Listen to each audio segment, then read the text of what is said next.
Welcome to the very first episode of Impact Insights, the video series. Thank you so much for joining us. I'm Katie McAllister, a social media and content manager at Impact Recruitment, and also your host today. I'm super excited to welcome Impact's Manager of Employee Engagement, Lisa McAteer, to our virtual stage here. So Lisa, hi, thank you for joining me. Katie, I'm so excited. That makes two of us. I guess, why don't we just start with a quick introduction to who you are, where you're from, what you do at Impact Recruitment. I'm the manager of employee engagement, as you said, over at Impact, and I've been doing recruitment in one way or another for a little over 10 years, a little bit in-house and then a lot of it agency. And in the last year or so, when the pandemic hit, they created a role for me. And I get to do all of my favorite things. So I get to do a lot of internal recruitment, which is hiring people to work hard and make me laugh. And I also get to do a little bit of community engagement. So talking to all sorts of people from schools and community groups. And, then I also do some training. Okay, Lisa, so level with our audience here. As someone with a very extensive background in the recruitment industry, why Impact? What's the draw? That one's easy. There's some really fabulous people here. The compensation is great for what we do. There is uncapped commission. It's a healthy working environment, not in terms of eating granola bars, although I'm sure there are people that do that, but more to the point that there's healthy competition and you never have to be looking over your back and wondering what's going to happen. Growth, there's endless opportunity for growth within the company. I've definitely worked for a few of our competitors and enjoyed Impact more than the others, hands down. Since you were speaking already about opportunities for growth and how we promote from within, even during the pandemic, and grow the company, in terms of career development in general, do you want to touch on the opportunities that there are for advancement at Impact? Because I know that at some of our competitors, it's sort of, you're a recruiter and that's it. That's the end of the line. And there's not a lot of room to grow into either a managerial level or even just even into a different role if you find something that might be more sort of up your alley. Yeah, Impact's been super for this. I've definitely seen a lot of the more traditional movement, and by that I'm talking about, if you're very successful and you want to get into a leadership role, you might be promoted from a recruiter into a lead. We've got a few people in the organization who have really made their divisions from scratch. And I'm talking about Michael Scott and Mark Fennick, and they came into the companies, they built their divisions absolutely from scratch when it was just one person here and one person there. And now they lead incredibly profitable and robust divisions within the agency. And that was just through a lot of hard work, but that's gone from recruiter to lead to director and now to VP for both of them. And they're really representative of, the Impact success story, I think you could say. But then aside from the traditional movement, I've seen a lot of other really interesting stories. And this is where we do separate ourselves from our competitors in that, some people aren't interested in that linear trajectory. They don't want to run a team. Speaking from experience, my dad was always on me saying, don't you want to run your own company? Don't you want to lead a team?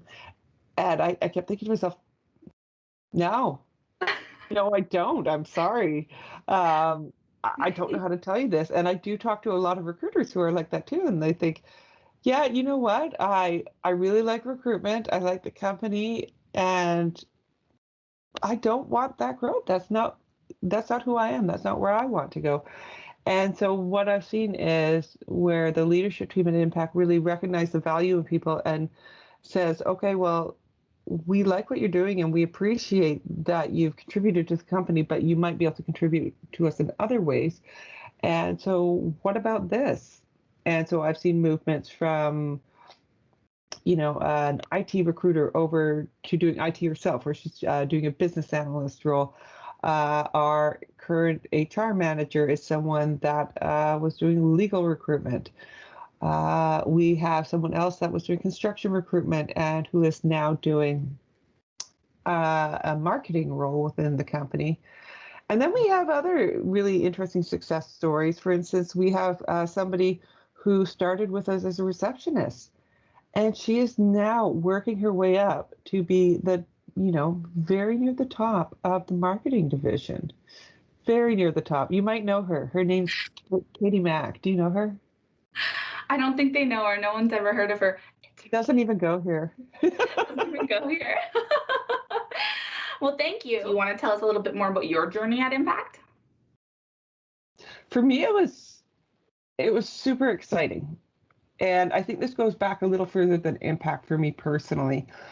I started, like a lot of other people, I started towards HR. And I did my HR education through BCIT. And then I went on to do my CPHR, which is the HR designation. There is a point, I'm getting to it. Somewhere along the way, pretty at the beginning, I fell into recruitment, as most of us do. We fall into agency recruitment. It usually happens that we apply for a job that we think we might like to do, and then when they meet us, the next thing you know, you're meeting 6 or 7 other people in the company because they all think, forget that HR generalist, forget that coordinator role. You're kind of fun. How about working with us? And so that's what happens to most of us who have personalities not unlike my own. So I ended up doing agency recruitment, but then over time, you kind of think about all that HR education and, well, am I wasting it? Because I'm not really doing a heck of a lot to do with, what my peers are doing that were in the same class as I was over at BCIT, for instance. I'm not doing payroll. I'm not doing, all the other functions that a lot of different people are doing. And so I think to myself, well, maybe I should leave agency recruitment and make the move over so I can do that kind of work as well. And it was getting to a point where I'd been in agency for quite a few years and thought, well, I could make that move, but then I'd have to start at the bottom. I'm not diluted. I would have to start in a coordinator role. I'd be competing against people who, probably aren't, paying a lot of rent necessarily. They don't have a lot of expenses. Maybe they've just graduated and they're still living at home, so not paying rent. And I would have to take that really, really entry level salary. And I thought, how am I possibly going to pay for all my Sephora orders if I have to bow out and take one of these entry level roles? And so I thought, that's it. Well, I guess I'm going to be an agency recruiter forever because I like earning money. I just do. And it's funny though, when I interview people internally and I say, what is most important for you? And they kind of hold their breath for a second. I say, don't worry. If you say money, this is one of the few industries where we'll respect you if that's one of your answers. I like it if you love people. I like it if you want to help people. That's great too. But if you say money, I don't hold that against you. Yeah. Yeah. So I kind of got to a point where I thought, well, this is it. And until they tapped me on the shoulder, about a year ago and said, this is not it. We recognize that you have a bunch of different abilities and we put together your dream job. And so I said, I will go away and I will consider your offer. And I did none of these things. I said, where do I sign? Because I was so excited. So it looks like we're just about out of time here. But before we go, I'd like to maybe just talk briefly about next steps. So if somebody watches this or they've just heard about Impact in general and they're interested in either joining the team or just learning more about recruitment, what should they do? How should they go about doing that? They should sit on the beach at nighttime and send out some flares. Or alternatively, I mean, flares might become hard to come by.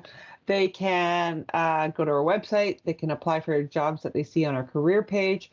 They can find me on LinkedIn. I will love that so much more because I love to see a recruiter who puts a bit of headhunting into their, into their approach on how to get a hold of me. Yeah, all of those things, all the things. Find me like a recruiter would find a candidate.